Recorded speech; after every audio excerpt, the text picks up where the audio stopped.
नमस्कार विद्यार्थी मित्रांनो, स्टडी फ्लो अपडेट्स या आपल्या यूट्यूब चॅनलवर तुमचं पुन्हा एकदा सर्वांचं स्वागत आहे. मित्रांनो, आजचा व्हिडिओ तुमच्यासाठी खूप महत्त्वाचा ठरणार आहे. विशेषतः जे विद्यार्थी महाराष्ट्र राज्य लोकसेवा आयोग म्हणजेच MPSC आणि इतर प्रशासकीय परीक्षांची तयारी करत आहेत त्यांच्यासाठी तुम्ही सर्वजण तहसीलदार, नायब तहसीलदार किंवा उपजिल्हाधिकारी बनण्याचं स्वप्न पाहत असाल, बरोबर? तर याच महसूल विभागाशी संबंधित एक मोठी आणि खळबळजनक बातमी आज आपण सविस्तर समजून घेणार आहोत. चॅनलवर नवीन असाल तर सबस्क्राईब करा, बेल आयकॉनवर प्रेस करून ऑल नोटिफिकेशन क्लिक करा. आर्टिकल रीड करायचं असेल मराठी स्वरूपामध्ये तर डिस्क्रिप्शनच्या पहिल्या लिंकला क्लिक करा. तसेच व्हॉट्सअप टेलिग्राम ग्रुप लिंक पण डिस्क्रिप्शनमध्ये दिलेली आहे, जॉईन करा. तिथं तुम्हाला रेग्युलर अपडेट्स मिळत राहतील, ऑफिशियल PDF डॉक्युमेंट सर्क्युलर पण मिळत राहतील. मित्रांनो, सध्या राज्य शासनाच्या इतर 44 विभागांमध्ये महसूल विभागाच्या एका निर्णयामुळे प्रचंड संतापाचे वातावरण आहे. बातमी अशी आहे की महसूल विभागात आता इतर विभागांमधून येणाऱ्या अधिकाऱ्यांची प्रतिनियुक्ती जवळजवळ बंद करण्यात आलेली आहे, म्हणजे डेप्युटेशन. आता बातमीच्या खोलात जाण्यापूर्वी एक शिक्षक आणि एक मार्गदर्शन म्हणून तुम्हाला सर्वात आधी हे समजावून सांगायचं आहे की ही प्रतिनियुक्ती म्हणजे नेमकं काय असतं. पहा विद्यार्थी मित्रांनो, कोणत्याही शासकीय सेवेत अधिकारी म्हणून रुजू होण्याचे प्रामुख्याने 3 मार्ग असतात. पहिली असते सरळ सेवा, जी तुम्ही MPSC सारख्या परीक्षा देऊन थेट मिळवता. दुसरा मार्ग असतो पदोन्नती किंवा प्रमोशन, म्हणजेच काम करत करत वरच्या पदावर जाणं. आणि तिसरा मार्ग असतो प्रतिनियुक्ती. याचा अर्थ असा की प्रशासनाला एखाद्या अधिकाऱ्याच्या अनुभवाचा फायदा व्हावा म्हणून त्याला त्याच्या मूळ विभागातून दुसऱ्या एखाद्या विभागात काही काळासाठी, उदाहरणार्थ 3 ते 5 वर्षासाठी पाठवले जाते.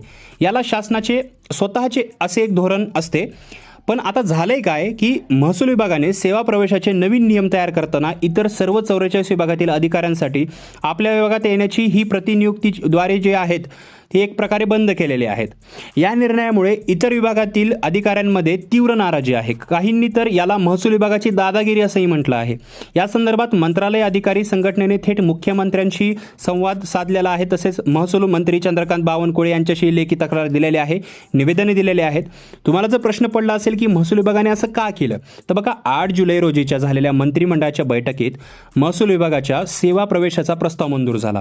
यात प्रतिनियुक्तीवर बंधने आणली गेली. जेव्हा यावर खूप मोठा आक्षेप घेण्यात आला तेव्हा पुढच्या आठवड्याच्या बैठकीत एक किरकोळ दुरुस्ती करण्यात आली, म्हणजे एक छोटंसं अमेंडमेंट करण्यात आलं. ती दुरुस्ती काय होती तर नीट समजून घ्या. सामान्य प्रशासन विभागातील अवर सचिव जे असतात, अंडर सेक्रेटरी, या संवर्गातील अधिकाऱ्यांची उपजिल्हाधिकारी पदावर प्रतिनियुक्ती करता येईल, अशी ती दुरुस्ती होती. पण इथे खूप मोठी आणि महत्त्वाची अट आहे, आणि ती अट म्हणजे तुमच्यासारख्या विद्यार्थ्यांसाठी खूप महत्त्वाची आहे. अट अशी आहे की जर सरळ सेवेतून म्हणजेच तुमच्यासारखे MPSC मधून पास झालेले विद्यार्थी किंवा त्यांच्या स्वतःच्या डिपार्टमेंटमधील पदोन्नतीने उमेदवार झालेले उपलब्ध म्हणजे पदोन्नतीने उमेदवार जे असतील ते उपलब्ध झाले नसेल तर तरच प्रतिनियुक्ती देता येईल.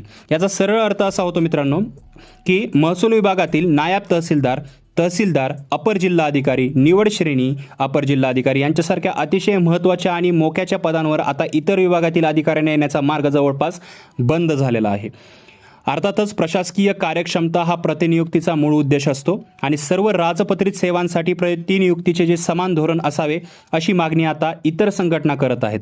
राज्य लोकसेवा आयोगाने केलेली प्रतिनियुक्तीची शिफारस डावलण्यासाठी काहीतरी ठोस कारण असायला हवे असा युक्तिवाद या अधिकाऱ्यांचा आहे. पण सध्या तरी महसूल विभागाच्या या निर्णयामुळे एकतर्फी लाभाची परिस्थिती निर्माण झालेली आहे. अपर मुख्य सचिव विकास खारगे यांनी जरी म्हटलं असलं की दारे पूर्णपणे बंद केलेली नाहीत, तरीही वास्तवात नियम खूप कडक झालेले आहेत. तर मित्रांनो, या संपूर्ण बातमीचा तुमच्या अभ्यासावर आणि भविष्यावर काय परिणाम होतो, एक गोष्ट नक्की की प्रशासनातील सरळ सेवा भरतीचे महत्त्व अबाधित आहे. उलट अशा नियमांमुळे महसूल विभागात बाहेरून येणाऱ्या अधिकाऱ्यांची संख्या कमी झाली तर सरळ सेवेतून आणि अंतर्गत प्रमोशनने पदे भरण्याचा जास्त भर राहील. त्यामुळे तुमचं जे लक्ष आहे तहसीलदार किंवा उपजिल्हाधिकारी बनण्याचं, त्यावर पूर्ण लक्ष केंद्रित करा. प्रशासनात असे बदल होत राहतात, पण तुमचा अभ्यास आणि तुमची जिद्द यात कोणताही बदल होता कामा नये.